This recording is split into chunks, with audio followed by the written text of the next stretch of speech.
capital, human capital. But the question is culture about cash? Because when you talk about capital, it's about investment, it's about billions coming into it. So I'm going to be talking about some of these themes with these three wonderful personalities who achieved far more in their lifetimes than I could do in many centuries. Jenny, capital and culture, do they work together? Depends what you mean by capital, and it depends what you mean by... How do you interpret it? So if we think about what are the assets, then humanity is an asset. It's not the only asset on this planet, but to release the capital of humans is to take some time to think about what is being human. And one of the best ways we can do that is by storytelling and exchanging stories. So there are very many models of connecting with other people.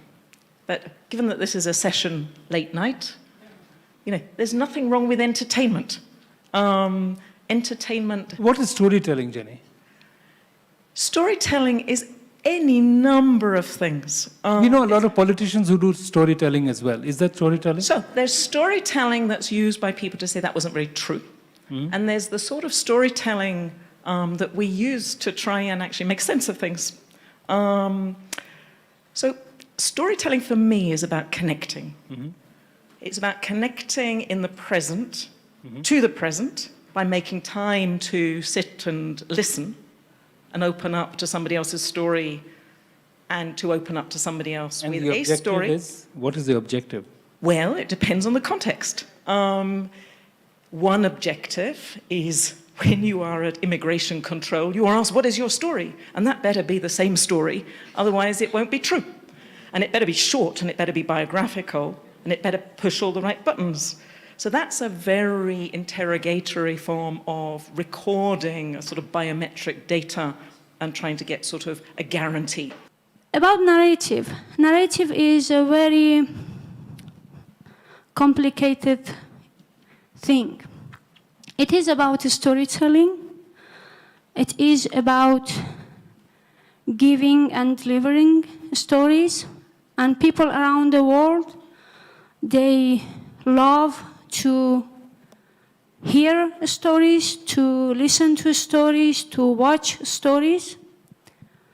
But there are certain stories that certain group, certain people, and certain agenda they use and they try to tell and they try to creative through those stories kind of a very wrong narrative.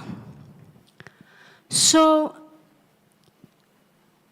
I was listening to sessions here yesterday and today, and all of you in your sections and your profession, you tried to, through specific vocabularies, specific words, specific sentences and paragraphs, you try to explain the issues. From my point of view, you try to share stories also, but in different way. But I want to address African people and try to create your own narrative and on your own stories through anything that you want to create, because there are people, there are groups, there are organizations, there are agendas that they create a very wrong narrative. And a wrong narrative can destroy your nation, can destroy your country, can destroy your dreams, can destroy everything. This is me. From Afghanistan, I represent my generation. We are victims of a very wrong narrative about our country. So, of course, the second thing that I'm going to tell, whatever I'm going to tell about Western people, of Western and international community, please, European and American people, please don't take it personal. I'm talking about system. There is a specific narrative from Western point of view and international community about us, non-white people. And there are certain people that they support those narratives. They also live among us. But government and government institutions and people that they somehow work with government, they should support storytellers and those people that they create narrative and those people that they work in cultural sections to tell true stories. Because then our beautiful stories, even they are painful, even they are not very colorful sometimes, even according to Western countries, our stories are miserable, but they are our stories, okay? And we should tell them. Sahraa, you've made two very important points. First is that narratives are not always honest. So narratives have an agenda, and therefore one has to have the ability to understand why a narrative has been created, who has created it, and what is the objective. That's absolutely critical. But the second point which you made, I'm going to ask Upile to answer that, which is that, yes, there are stories to be told, and you're expressing your pain of what has happened to Afghanistan, to Kabul. But my question to all of you is, and Upile, perhaps you can answer, it seems that people don't want to listen to stories anymore. They are so interested in themselves that the storyteller sometimes find that their stories are falling on deaf ears. Do you get that sense? Thank you so much for inviting me. I tend to be a shy person, so I'll try my best to answer this. My name is Upile Chisala, and I'm a poet from Malawi. I write about Black women, and they are at the center of my work. They're the reason why I write. And are people tired of listening to stories, or do people not have time to listen to stories? I write very short stories. You pointed out that my poems are really tiny. I don't even know. I'm going to request you to say out a couple of your poems, but please go ahead. I'm also not technically trained as a writer. I came to writing through the necessity to write, to tell my story. It's a very, I feel like a narcissistic pursuit. Like, oh yeah, I have all these interesting things and things have happened in my life and I need you to listen. But I think people are losing sort of, their attention spans are getting shorter and shorter. And when I first came to writing and I ended up in the publishing world, one of the first questions that I got was, how big is your audience? Like, what is your followership? Not what kind of stories are you trying to tell? Who are you trying to target? That's the capital part of it, right? That's the revenue monetization part of it. Jenny and I were speaking about it earlier, and I was like, it's all in the numbers nowadays. It's all in the numbers, it's all in the viewership, it's all how many TikTok followers do you have? How quickly can you tell this story? And I write really short poems, so I kind of fell into that trap of writing stories that I see people can easily read and easily digest, but I also find value in writing stories that are accessible. Because even though I came to this out of passion rather than training, I managed to tell stories that are, like growing up in Malawi, we were learning about Shakespeare, and I was like, I have no idea what this is. This makes no sense to me. It has nothing to do with who I am. And unfortunately, I didn't read a story by an African, about an African, until after school. So there was this whole other layer of relearning and unlearning and extra work that African kids tend to do. If you're privileged like me and you went to an international school, if you're not as privileged as I was and you went to a school that wasn't an international school, maybe you did get access to stories about Africans. Maybe you did see people in books, people who looked like you. I didn't have that. And it's not a woe is me moment. What did you have? I had Shakespeare. I had Much Ado About Nothing. I was like, yes, I want nothing to do with this. And not relatable. Not relatable. And one of the big pushes for me to start writing poetry was I was writing these short stories about Beverly, who lives in California, Anastasia, who grew up in Brooklyn, blonde hair, blue eyes. And I would always have my family read this work, and they'll be like, oh, why do you put us through this? But they'd read this work, and one day my father told me, have you ever considered writing about yourself? And I was like, wow, astonishing. People can do that. And that's kind of where my journey into writing about self-love and writing about what it means to be Black started. But also going to school in New Mexico where not many people looked like me. And the story that was going on was, oh, you're African? Do you eat lion meat? I said, yes, it's yummy. It's like people, it's like people asking us that, well, do you go to office on an elephant? I said, yes, I am on an elephant and I still get cell phone network. But Jenny, that's a very important point she made about narcissism. And that's something you and I discussed earlier. Is expression and culture self-absorptive? Is it very personal and selfish? Or the way she explained, it was also to counter stories which were not contextual at all. So what is storytelling? Is it selfish or is it selfless? Okay, so I'm going to take a bit of an indirect route to that. I'm going to say storytelling is a technology. We've been talking a lot about technology over the past day or so, and we've been talking a lot about digital connectivity. Storytelling is a technology that defines really being human. Other animals can trick magpies and whatever, but I don't think it's known that there are other species that actually can construct their world and the worlds of others through stories.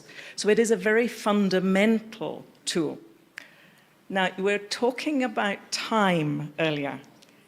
I think one of the issues about the faster, the accelerated technologies of our own time is that we reduce many of the stories that we tell, at least in certain contexts where they pass as authoritative.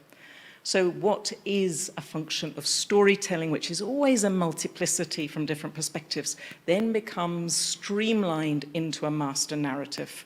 And storytelling is a technology, and technologies have power, and power can be used in different ways. And the master narrative is what it says. It's trying to master and explain. And there's not one way of explaining anything. There's not the absolute scientific explanation for how to live on this planet. We negotiate how we live through stories. And if fewer people are around the table to negotiate those stories, then they will be the stories of some that get imposed on others who would like to tell the world in different ways. So stories are about simplicity to, if you like, connect things together. I think it's really important that we recognize that there's a phrase, everyone has a story to tell. That's really overused. I think that's not true. Everybody has many stories which they do tell. They don't have one story. This notion of a linear story is a sort of biography of the metrics that I talked about earlier that are demanded at immigration control. We tell a different story when we meet different people because we're trying to connect. Now, for me, that's a really fundamental aspect of storytelling. And it's one that perhaps gets lost through the reduction of the multiplicity into then an explanation for how we should do things. And it loses that discursive, deliberative, interactive space. So for me, the really important thing about storytelling is making sure it still connects. Now, the response to your question, who are we trying to connect to? I think ultimately we connect to the people who are near us. Those are the people we bump into. The question is, are you telling the story for yourself or for somebody else? Is this to satisfy yourself or for a larger audience? I think that depends hugely on the dynamics and whether they are reciprocal, whether there is give and take, whether there is listening, or whether it is instruction. And I think, therefore, if you can take the time to talk to other people and the time to listen, then you get into a space which isn't going to be efficient. It's an inefficient use of time, but a really productive way of connecting. Now, I think the really important thing is to be able to connect with people who we feel we can create But you know, solidarities, sorry but to interrupt bridge. you, but Jenny, connecting with people is done over Instagram now, right? You send DMs to each other, and then you just say that how lovely it is to be holding a glass or attending a session or speaking to somebody who's well-known. There is a loss of humanity in connection. Sahraa, would you agree? You know, I just want to add something. Storytelling, okay, in what, like what we think about the storytelling. We think in general, like meaning or in particular. I believe that when everybody has a story or many stories, but everybody doesn't have a talent to tell stories. There are certain people, they have talent to tell stories. And I think for us, like people from our countries, like from South Asia, from Middle East, from Africa, when somebody has a talent and also she or he knows the technique how to tell a story, storytelling becomes a kind of responsibility for her or for him. Great Okay, point. but, I'll ask you to pause for a just- second.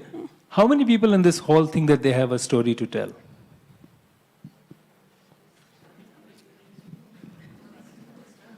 Does everybody have a story to tell? And what medium are you using? Have you expressed? Social media? And are you catching the numbers on your stories? And would anybody want to respond to that? We have mics here, right? So anybody want to quickly respond?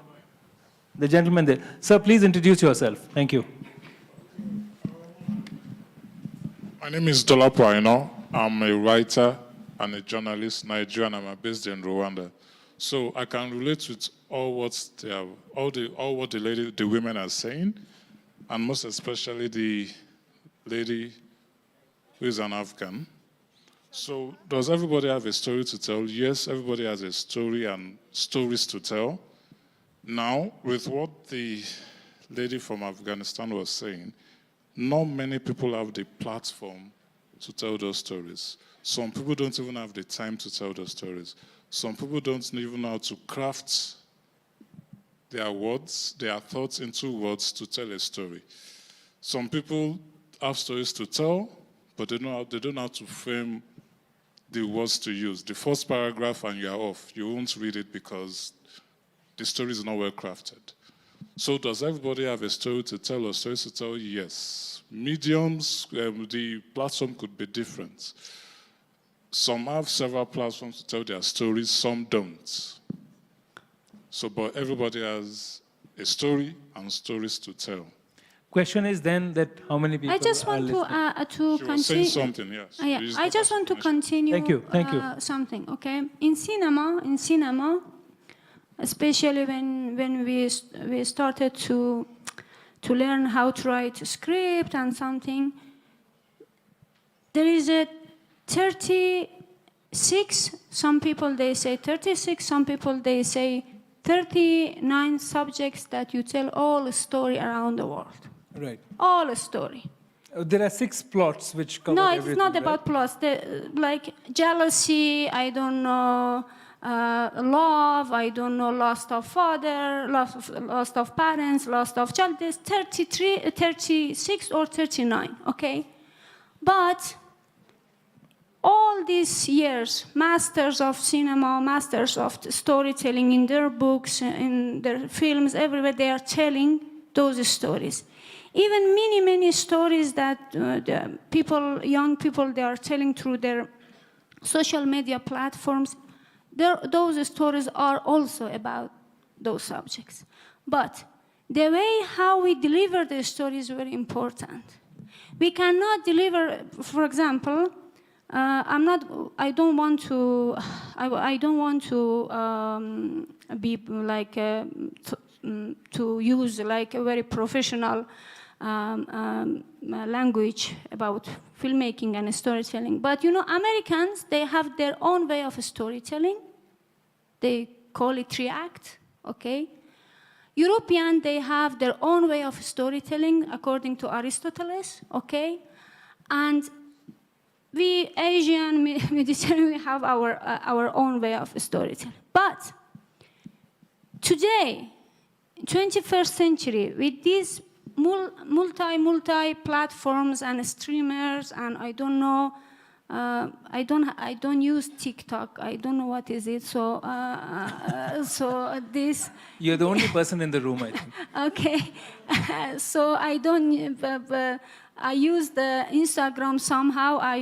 I shared my video when I was escaping from Kabul. Facebook blocked my, so I don't have that also.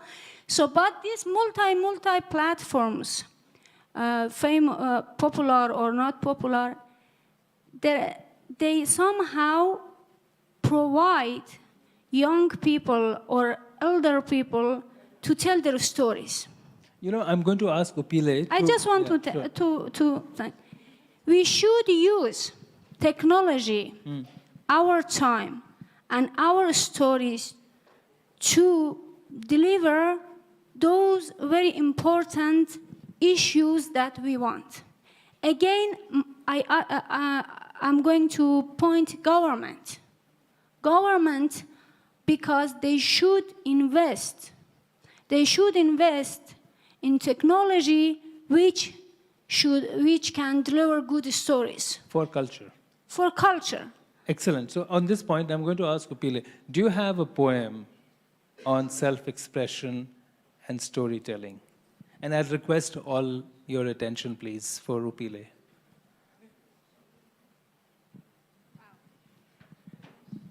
I'm supposed to know how to use a phone. And if you don't, since all of you may be on Instagram, she's being Upile on Instagram, please do follow her.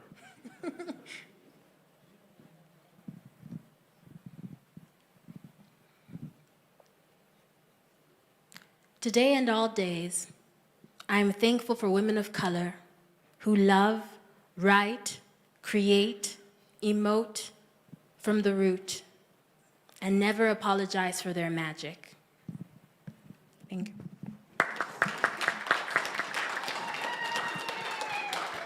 Never apologize. I think that's a fantastic phrase.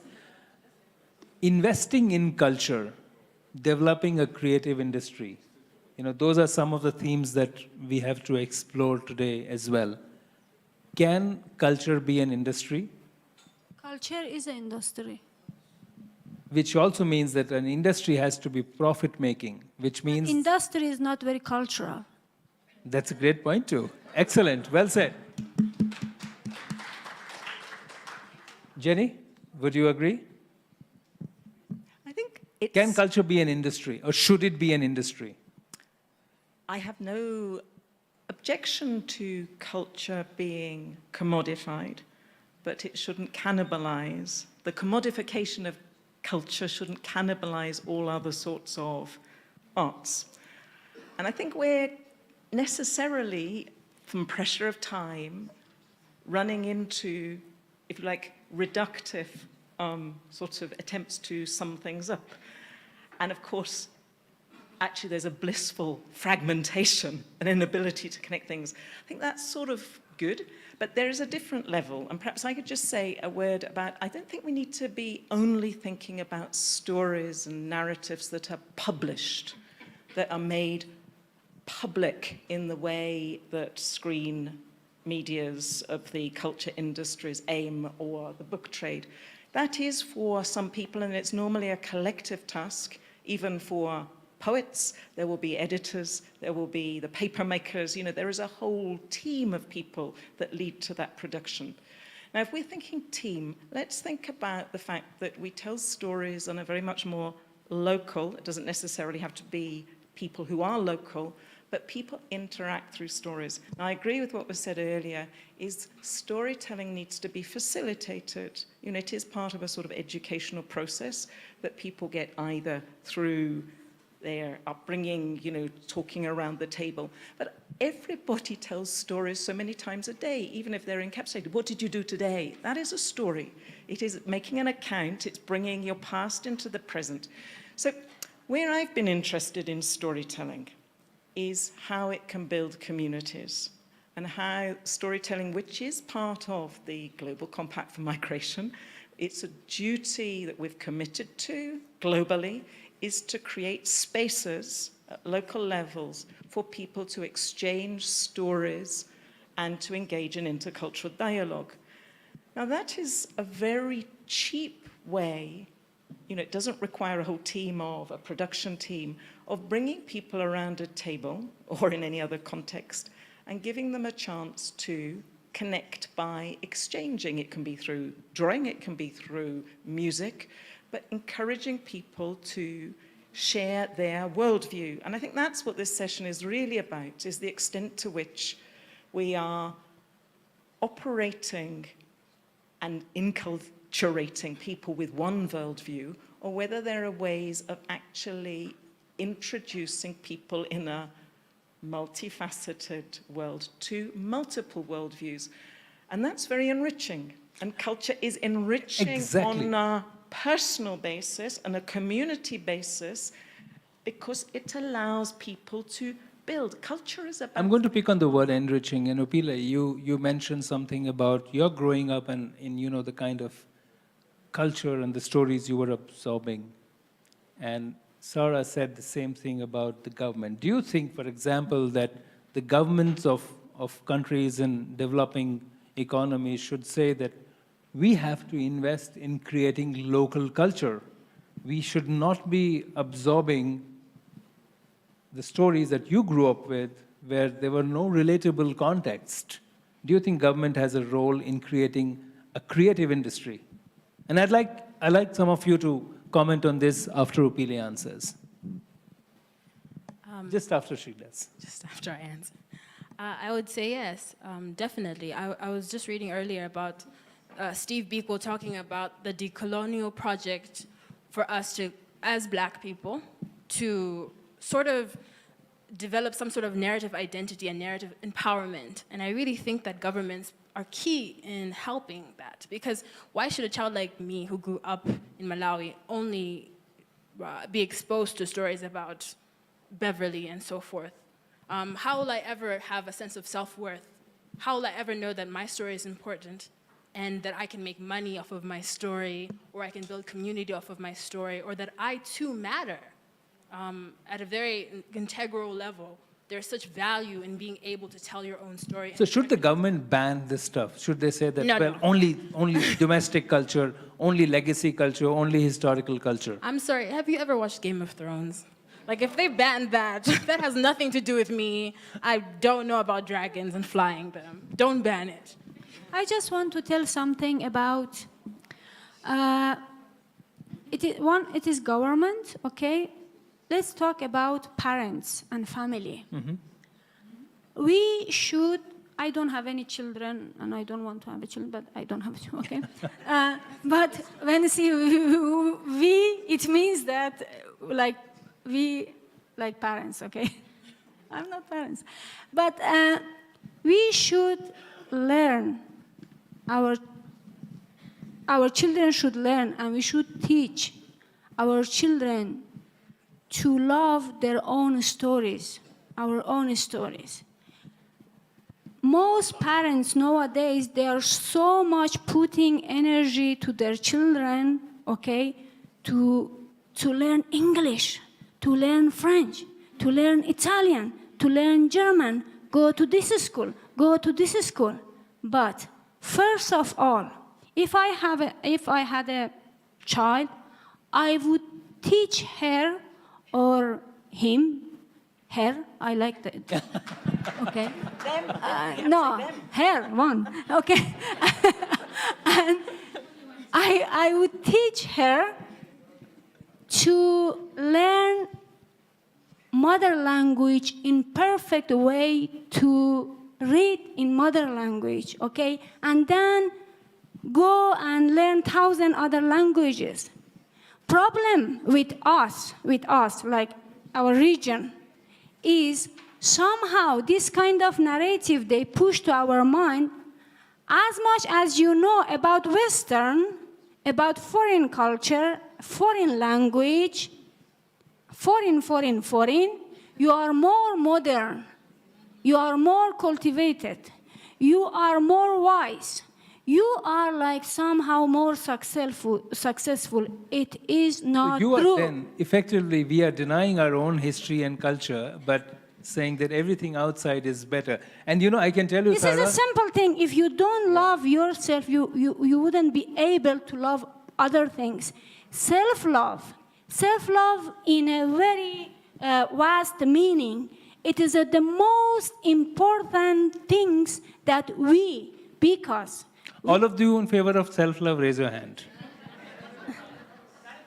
Okay, I see 3 people not raising their hands.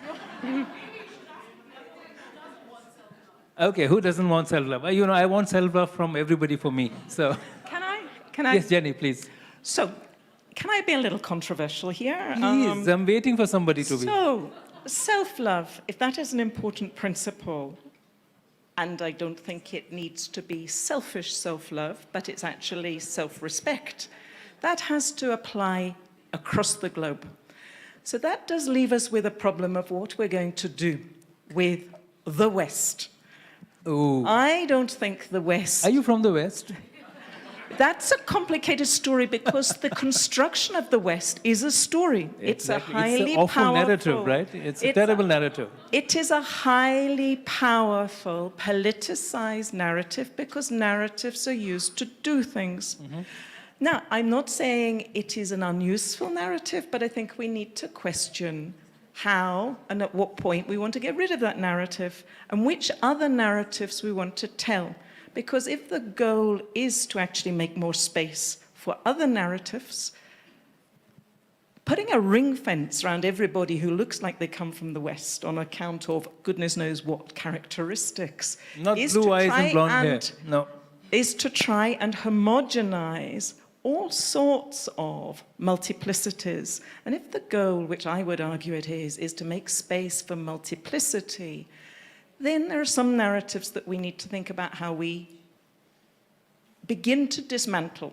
So I think that the decolonizing project, which hasn't been mentioned so widely over, the last day or so, because it's a different We need a session discourse. on that, definitely. But it's a very necessary project. And I would put it that one of the stories that we need to dismantle is that of localism. Another story, or multiplicity of stories that we need to put in its place under the project of decolonizing is how did the people of Europe, how did people who live in Europe interact with people from other non-European spaces? And how can those stories be told from a multiplicity of perspectives? Now, the problem with this speed, hungry and time poor sort of context is that complexity of the decolonizing story keeps being reduced into a stick. You know, Jenny, this question of decolonization is best discussed after 2 coffees. Mm-hmm. But I completely agree with you. But if I could just finish the point, Sure. though, because I think one has to demand to get not to the end of a story, but at least to the end of a chapter. Sure, absolutely. We have 8 minutes left, so I'm conscious of that. The self-love, I don't know whether internally beating ourselves up in Europe endlessly is the right way to create this space. I think it is a very problematic way of leaving a vacuum for the far right to enter in and start manipulating that particular discourse to actually create a sort of xenophobia, fear of the other, and reclaim one's selfhood. So I think we need to be really careful about any reductive story. So I would say we need to simplify, then complexify, then simplify, at regular intervals. We were saying earlier, storytelling is giving a chance to metabolize. Now, the word that I would use provocatively there is we appropriate. Appropriation is good as long as it is done in a fair exchange or with, if you like, a productive way. So Great. metabolizing... So I'll have to interrupt you here because at this point I want to say hallelujah because my friend Hallelujah over there from Ethiopia has a question. It's not a question. Okay, go ahead with whatever you have to say. Two quick intervention. The first one, I think, is recently I was having an interesting debate with my friends. Hale, you should introduce yourself. My name is Hallelujah. I'm from Ethiopia. And We'll always recognize you with that. I'm a Thank you. student of politics.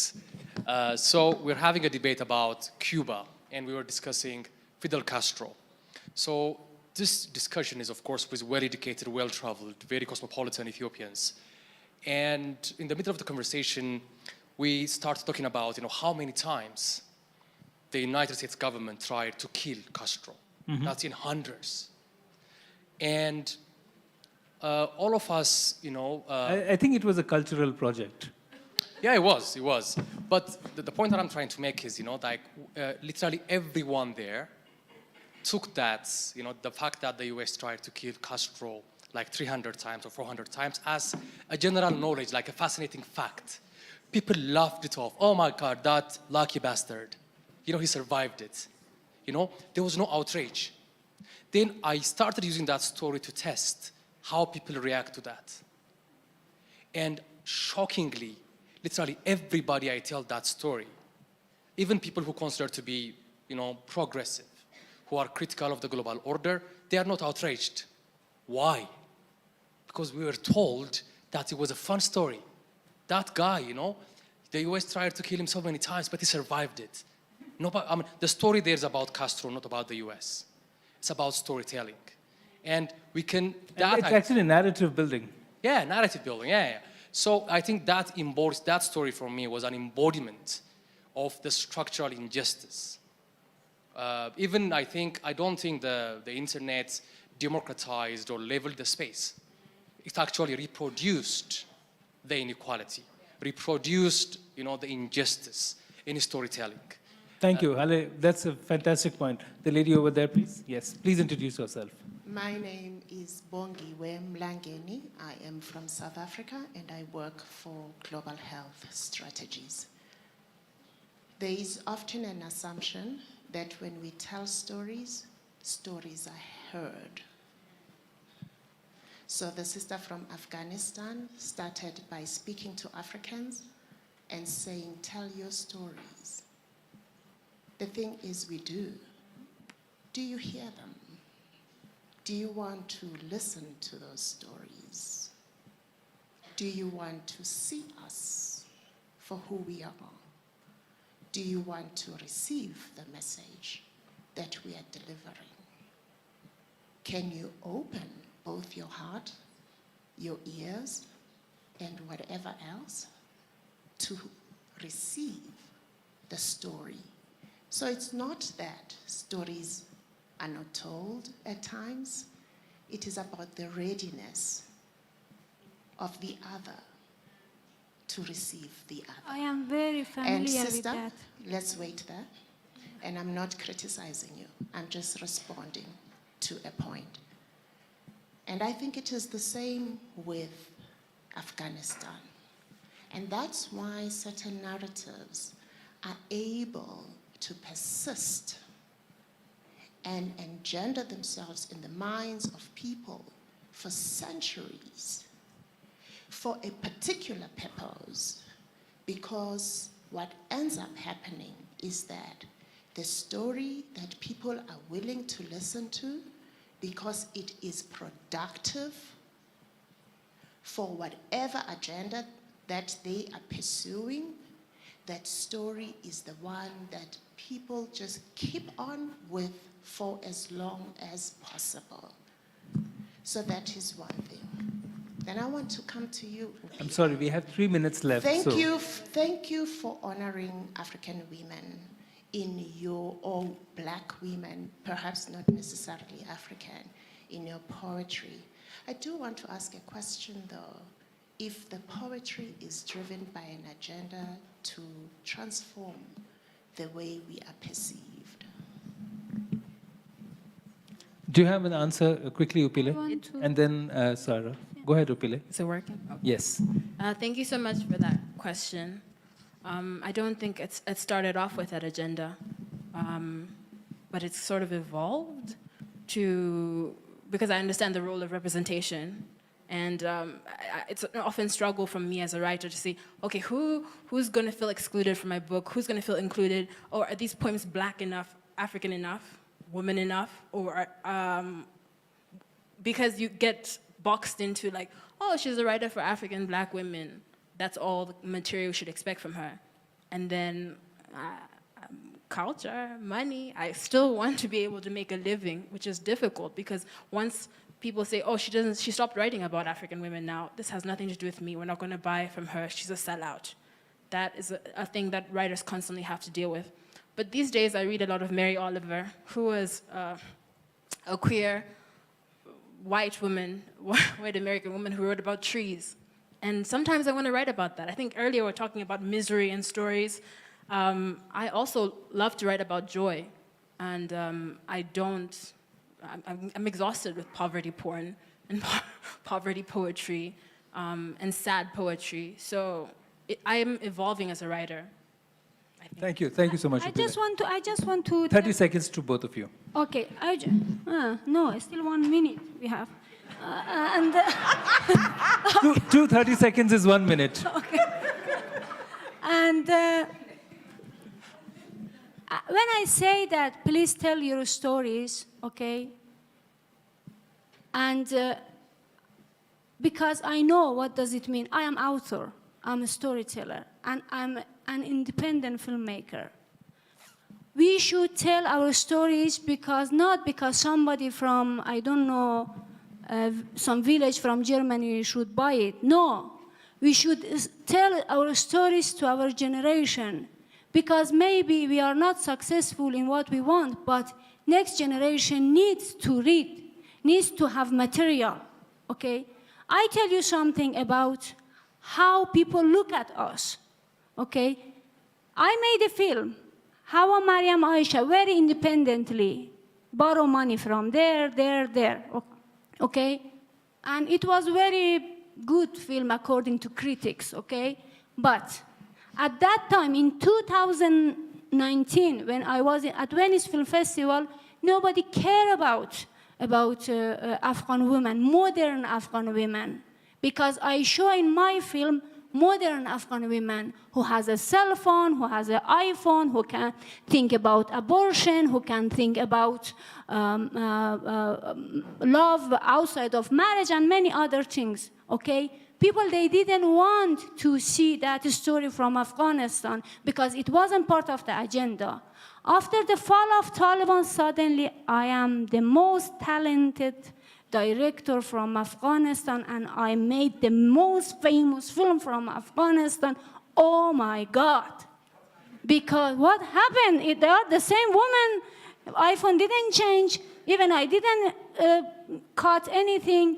And suddenly my film became an asset because it is part of agenda now. Okay? Because now they want to show, oh, Afghan women, they were thinking about abortion. But we didn't realize about that. Sorry. She is a testimony, a very live testimony. Even she is a very rude and telling everything directly. Okay? So, when I tell, please, tell your stories. Even you don't publish it, but write it down. Have a written, something in written, I don't know, whatever. Because of the next generation. You know what is the problem of Afghan women? Because our mother, they didn't tell their stories. They didn't know this. They didn't value their stories. We didn't have anything as a reference. We need any single woman in this part of the world, Africa, Afghanistan, India, whatever, they live in very anti-women society.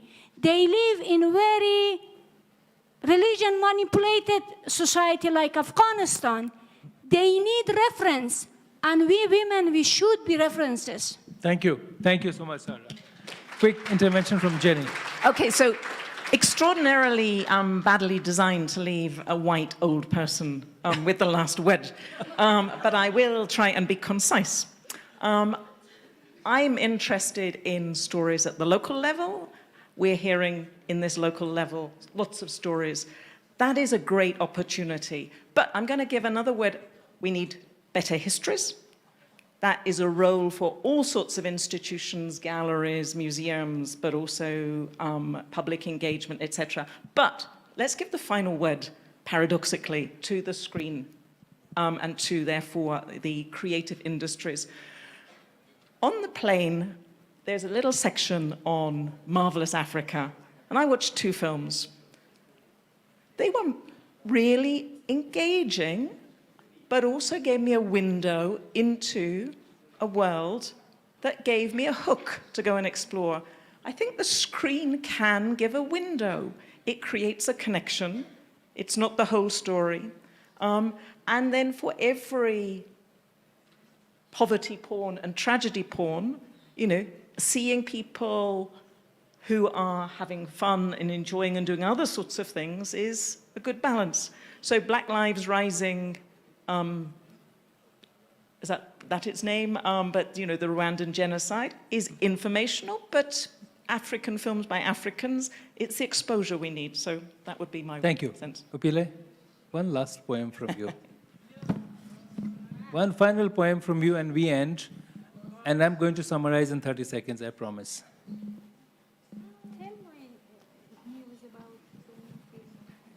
Sahraa is going to be directing a film in India on Kabuliwala. You heard it here first on the ORF Kigali Global Dialogue platform. No, it was selected already. My story was bad. My Kabuliwala. I think this might be the right poem. I don't know. Okay, this is the final few minutes, so I'd request your attention. Thank you. I won't need that much time. They're very short poems. This poem is called Let Black Girls Be. I was born on a Wednesday, raised a good black child with bubbles in her hair, quiet and curious at first, quieter and less curious later. Where did it go? This fearlessness and hunger for the world. Who kills it in black girls? To be a black girl is a thing of grace. If I am ever a mother to one, I hope she never falls into doubt with herself. I hope she doesn't hesitate to eat the room and everyone in it. I hope she's loud and certain of herself. Existing can be done in the quiet, but black girls weren't meant for that kind of thing. Black girls were made for boldness and boundlessness. Thank you. Thank you. Thank you, Upile. Thank you. Thank you, Jenny. Thank you, Sahraa.